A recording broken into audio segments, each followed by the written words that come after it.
Good morning all of you. और कैसे हैं आप सब? देखिए, जो ये हमारी क्लास चल रही है वो PCS 2021 को टारगेट करके चल रही है। PCS 2021 का मतलब उसमें जो भी आएगा RO आएगा आपका, और UP PCS 2021 आएगा, या जो भी एग्ज़ाम्स आएंगे। तो ये भूगोल विषय से शुरुआत हुई है। पहला क्लास हमने ले लिया भूगोल का, और भी लेक्चर्स हमारे भूगोल के उस पर पढ़े हुए हैं। और दूसरा क्लास आज हमारी है अक्षांश और देशांतर के बारे में। उससे जो भी डाउट्स होंगे वो क्लियर कर देंगे। कोशिश ये करेंगे कि इन चीज़ों को पढ़ के आपको आगे की चीज़ें समझने में काफ़ी आसानी मिले, इसलिए पढ़ाने का प्रयास करेंगे। जैसे कि अक्षांश देशांतर को पढ़ने के पहले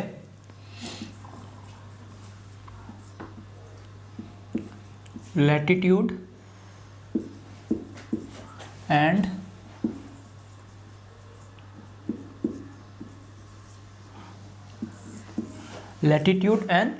लॉन्गिट्यूड मतलब अक्षांश और देशांतर, इसको पढ़ने के पहले बहुत सारी चीज़ें जानना जरूरी होता है, इसके पहले का और इसके बाद का भी।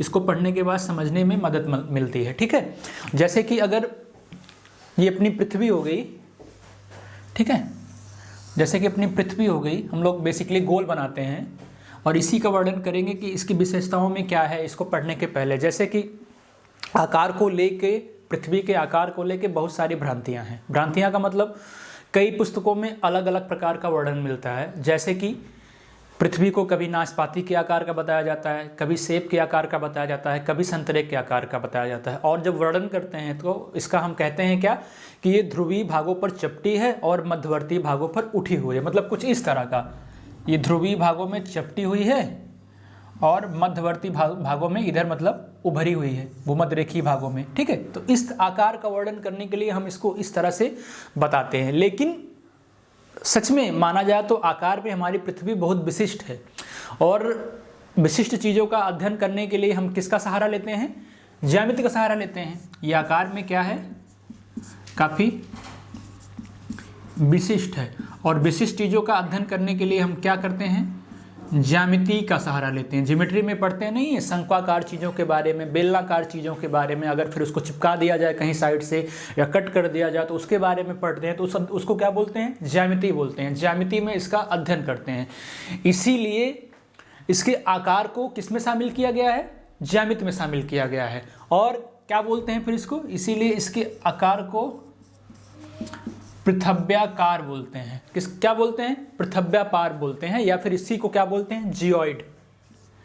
इसी को ना जियोइड बोलते हैं। ठीक है, अब समझ में आया कि पृथ्वी को जियोलॉजी, जिसका इसके अंतर्गत अध्ययन करते हैं, या जियोइड क्यों बोलते हैं?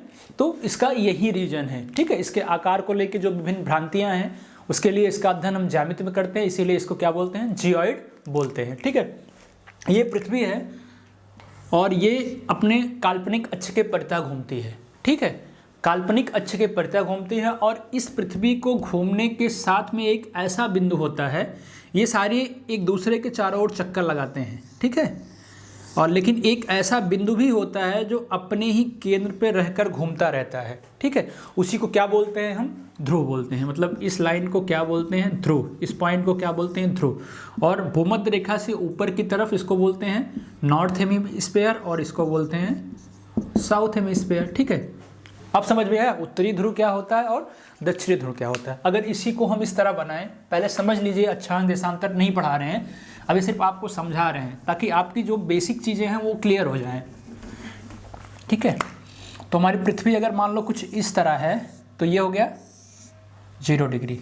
ठीक है, अब इसी को पोर्शन को बोलते हैं नॉर्थ हेमिस्फीयर NH, और इसको साउथ हेमिस्फीयर, और इसको ईस्ट हेमिस्फीयर, और इसको क्या बोलते हैं? West hemisphere. ठीक है, अब ये चीज़ें आपको समझने में मदद मिलेगी। जब आप अक्षांश देशांतर पढ़ाने चल रहे हैं तो उसमें काफ़ी चीज़ें आपको इन सब चीज़ों में समझने में मदद मिलेगी। अगर इसी पृथ्वी के घूर्णन को अगर हम ऊपर से देखेंगे, अगर इसको हम ऊपर से देख रहे हैं कि पृथ्वी घूम रही है, तो हमें दिखेगी कैसे? कि ये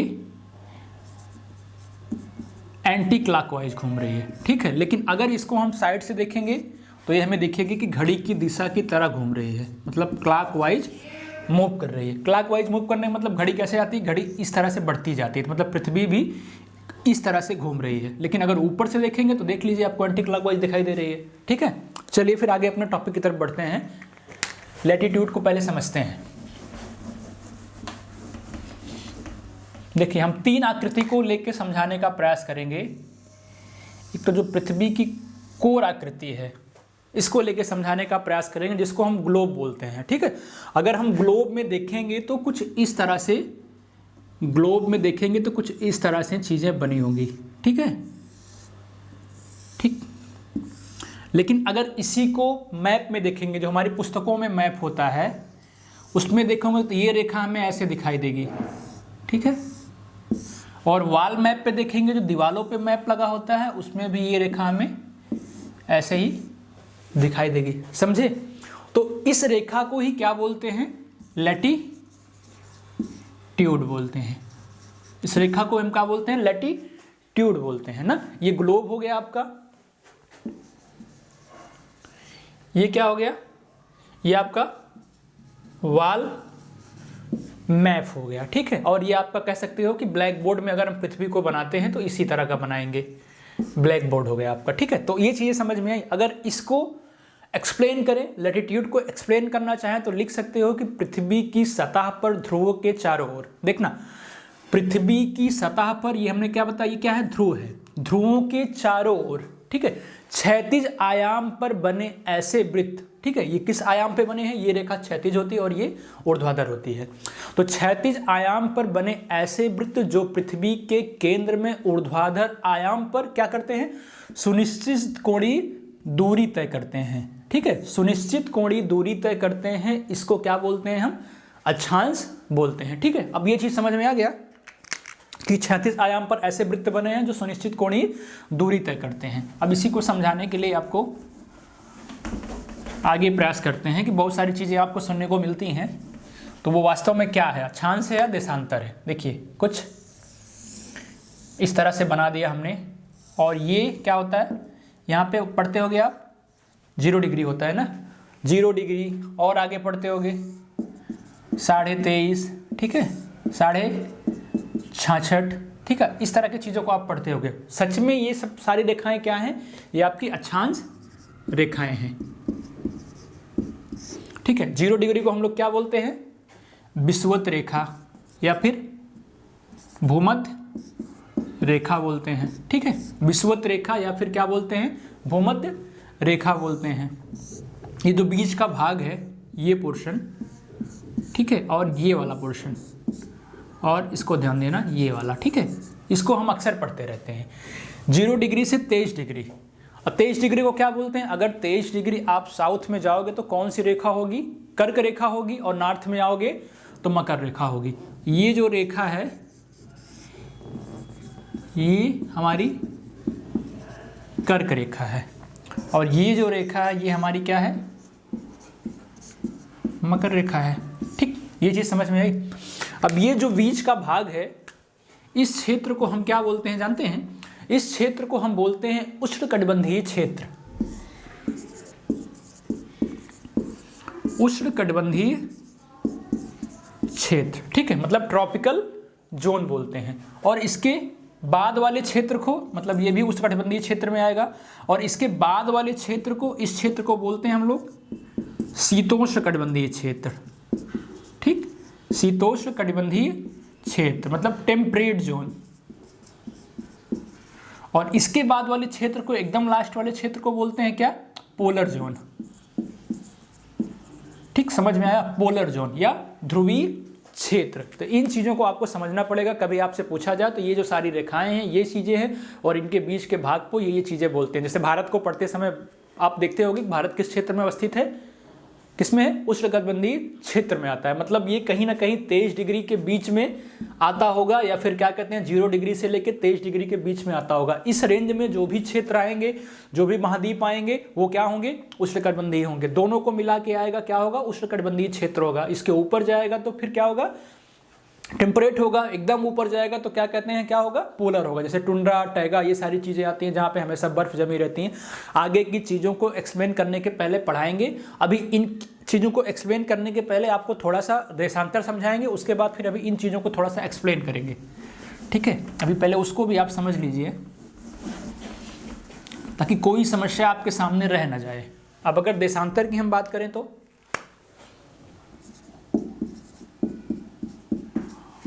देशांतर मतलब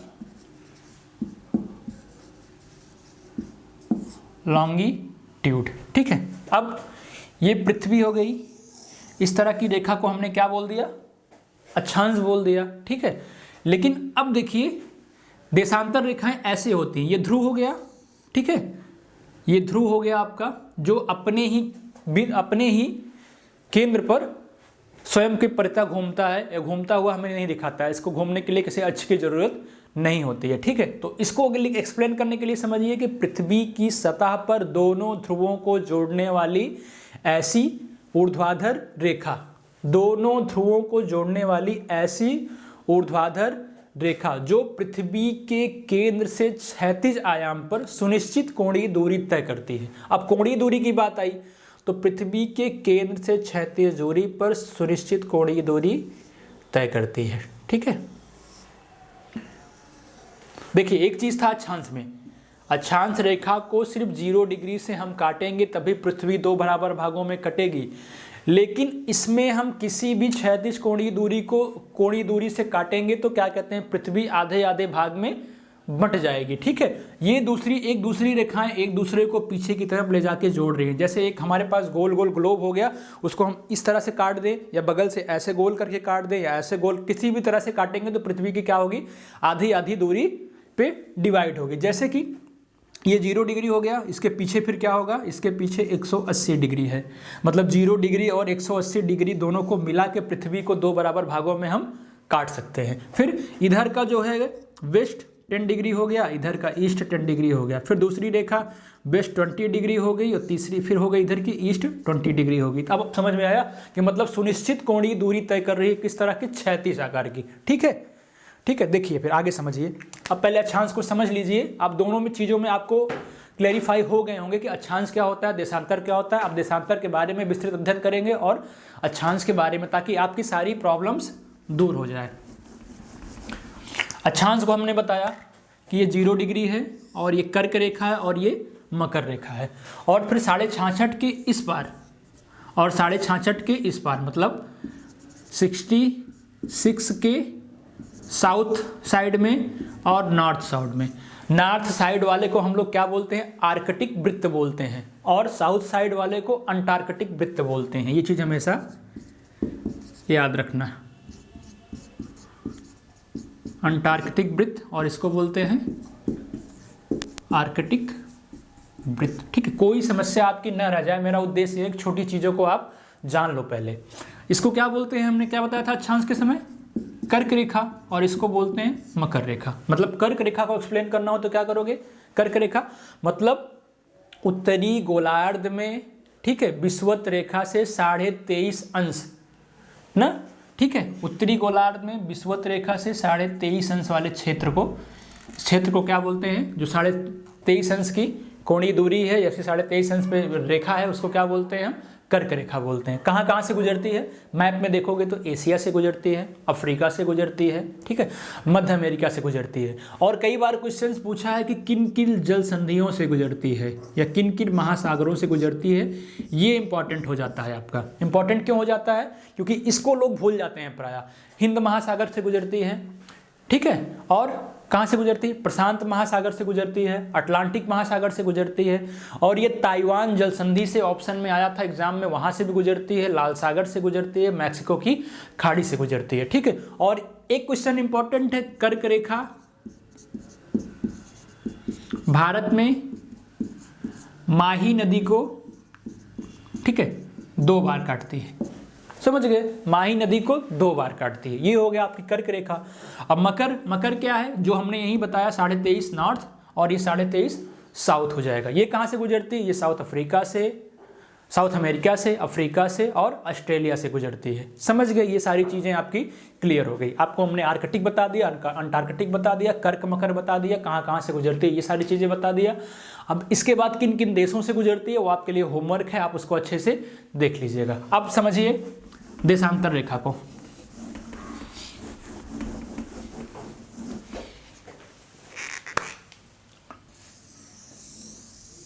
ठीक, ये क्या है, 0 डिग्री, ठीक है, क्या है 0 डिग्री। समझने के लिए ये क्या है, ईस्ट हेमिस्फीयर है और ये क्या है, वेस्ट हेमिस्फीयर, मतलब पूर्वी गोलार्ध और पश्चिमी गोलार्ध। ये जो 0 डिग्री है इसी को हम बोलते हैं प्रधान याम्योत्तर। ठीक है, ध्यान देना, इस 0 डिग्री को ही हम बोलते हैं प्रधान याम्योत्तर। सभी देशों ने सहमति से इसी को क्या बोला है, अंतर्राष्ट्रीय मानक समय रेखा बोला है। सभी देशों ने सहमति से बोला है कि जो इंटरनेशनल डेट लाइन या फिर इसकी जब हम गणना की शुरुआत करेंगे क्या कहते हैं समय की, तो यहीं से शुरुआत होगी 0 डिग्री से। इसीलिए सभी ने मिलकर क्या बोला है इसको, अंतर्राष्ट्रीय मानक समय रेखा। चूंकि ये रेखा जो है कहाँ से गुजरती है, ग्रीनविच वेधशाला से होकर गुजरती है, इसीलिए इसको ग्रीनविच लाइन भी बोलते हैं। ये जो रेखा गुजरती है ये ग्रीनविच वेधशाला से गुजरती है। ठीक है, इसीलिए हम लोग इसको क्या बोलते हैं, ग्रीनविच लाइन भी बोलते हैं। कुछ समझ में आया, ग्रीनविच लाइन भी बोलते हैं। एक चीज़ और याद रखना, जो ये रेखा है अंतर्राष्ट्रीय मानक समय है, इससे पूर्व दिशा में जो भी क्षेत्र होते हैं वो क्या कहते हैं, समय में आगे रहते हैं। देखिए अब इसको नोट कर लिए होगे, समझाते हैं। जैसे 3 चीज़ों को आपको इस तरह के क्वेश्चंस को सॉल्व करने के लिए आपको 3 चीज़ को समझना पड़ेगा। एक तो आप सब जानते हैं, यहाँ से एग्जाम्पल जैसे 360 अंश ये पूरा कोणीय दूरी है। ठीक है, ठीक है, ये 90 90 90 90 360 अंश दूरी तय करने में पृथ्वी को कितना घंटा लगता है, 24 घंटे लगता है। समझ गए? तो 1 डिग्री तय करने में कितना लगेगा, 1 डिग्री तय करने में 4 मिनट लगेगा, 4 मिनट। और 15 डिग्री तय करने में कितना लगेगा, 1 घंटा लगेगा। निकल गया ना? तो ये चीज़ याद रखना पहले।